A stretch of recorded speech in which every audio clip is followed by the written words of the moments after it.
guys are expecting a pretty serious match, just get off this video right now, because this is another stupid match I'm having, and I believe it's the third one on my channel, but first one in Black and White 2 form.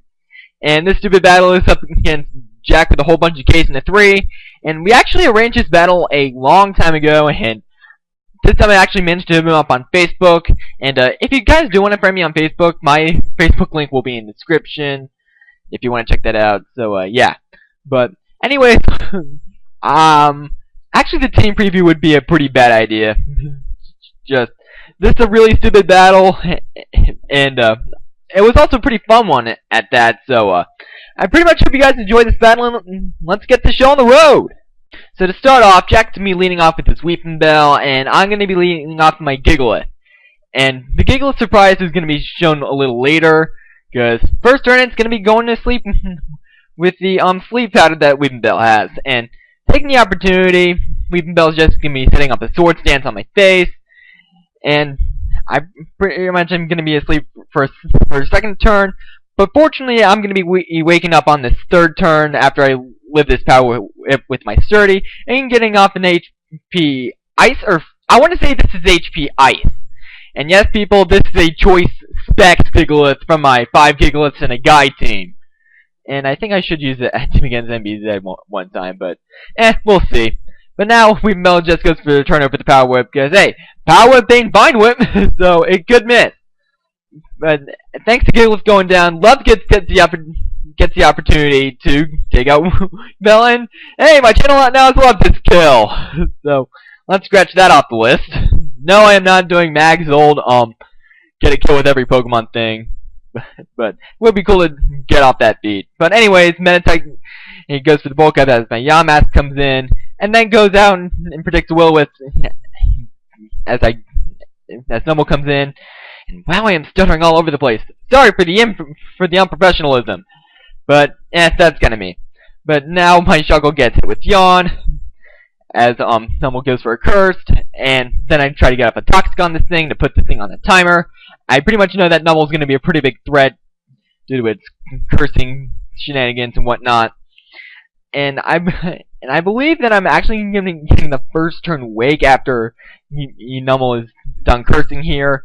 And thanks to all the stat drops and speed that Numble got, I'm actually going to be outspeeding and going for a Shell Smash. And due to Shuckle's ability contrary, the stat boosts are kind of flip-flopped around, and I actually get a defense boost. And after +1, that Earthquake doesn't do that much, but unfortunately for me, this next Earthquake is going to be doing a lot because it is a critical hit. I'm going to say that mattered, but not too much in the long run, as I'm going to be sitting in my Yamask, cutting off the Hex, and even at +4, Earthquake is just going to be doing a wee bit over half, which is actually pretty impressive for Yamask. So now Happiny comes in, and I kind of need my Yamask for this battle to combat the Meditite. So, I'm just going to be going for the rest here. And I actually blocked the Thunder Wave, which is pretty awesome. And now, I'm going to be sending out my Blissey. And Blissey's going to be getting hit with a Sweet Kiss.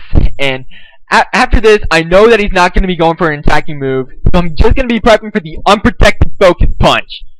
And I actually get hit with a Thunder Wave. And can I pull off the Unprotected Focus Punch with Painted Blissey? Yes, I can! Even through Parafusion. And Happiny actually goes out, and I was pretty much dying of laughter at that turn. Nothing like the Banded Lumineon thing, but I was laughing pretty dang hard. But now Meditite comes in, so this is a definite time for me to bring in my Yamask to combat the Meditite. And he's going to be going for a couple of Zen Headbutts, and wait, spoilers, he misses them both. And Jack, hey, if you don't want to miss, use Confusion. Shout out to PokeMD. And after from the getting off the Sleep Talk, I actually pull Hex twice in a row. And he knows I'm going to be waking up next turn, and he doesn't want his Meditite to get burned. So he's going to be switching out his best equipment and as status fodder for the Will-O-Wisp. And he pretty much has this to go to whenever he thinks I want to go for the Will-O-Wisp on his Meditite. Now I'm going to be sending out my Banded Blissey, Because I want to say that this thing is a special attacker, and I also kind of sort of wanted to send this Blissey out as death fodder. But as of now, I'm going to be going for the wild charge, and I believe after this turn, he's actually going to be going out into his Meditite, just so his death fodder can live another day. Meditite takes a wild charge nicely and actually pulls off the recover. I thought I was going to be done for this turn via height jump kick, but he actually hasn't shown me his fighting stab as of yet. And I also think that he might have predicted my Yamask switch-in, which I do here. And I believe yeah, he does go for the recover once again. I thought he went for the bulk up, my bad. But now I know he's going to want to switch out into his Vespiquen right here. So over the Will-O-Wisp, I'm actually going to go for the Hex right here, predicting the Vespiquen switch-in. And after that Hex damage, it's going to be enough to where Vespiquen goes out. Now comes Corsola. It's a Calm Mining set, and here I unfortunately miss my Will-O-Wisp. But it didn't really matter too much in the long run, but it would have been nice to get some visual damage off from that. And if you don't want to miss Will-O-Wisp, use freaking Ember. So as I send out my Blissey here, I'm just decided to speed this part up. Calm Mine and Earthquake spam, along with some recovers, and after all this goes on, he's actually going to be getting up to +5, I believe, if memory serves me well. And after all these shenanigans, I'm kind of scared that this Corsola is going to sweep me, which pretty much makes no sense at all. Skull crit happens over there, didn't quite matter, just sped up the process. And right now I'm kind of scared that I'm probably going to get swept by a Corsola.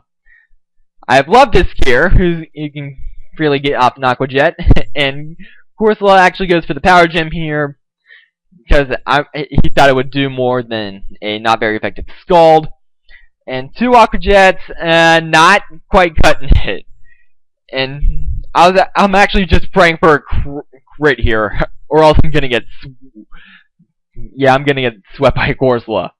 But here I have the little green man coming in, taking the Scald with 80 HP, and getting off an HP fighting. And here I'm just praying for a crit, and I get it, thank goodness. And this actually won me that crit, spoilers, actually wins me the match here. Kinda, sorta. But we still have the threat of Meditite here, and I'm gonna be going for the Sidekick. And it doesn't quite kill, and he's able to kill me off with a Drain Punch to try to get a little bit of health back. And now we're down to 1v1 Yamask versus Meditite. And unfortunately for me, this first Zen Headbutt is gonna flinch. But as a little bit of a silver lining, he does lose his Pure Power ability thanks to Yamask's Mummy ability, which causes the next Zen Headbutt to do less. And I'm actually able to burn the Meditite, which seals its fate. And one more Zen Headbutt, and Yamask is going to survive that, get out the Hex, and that will be the game. So, that was a really, really fun match, Jack, with the Unprotected Focus Punch by Bandit Blissey. Came down right to the wire, too. So, rate, comment, sub, and I will see you guys next time!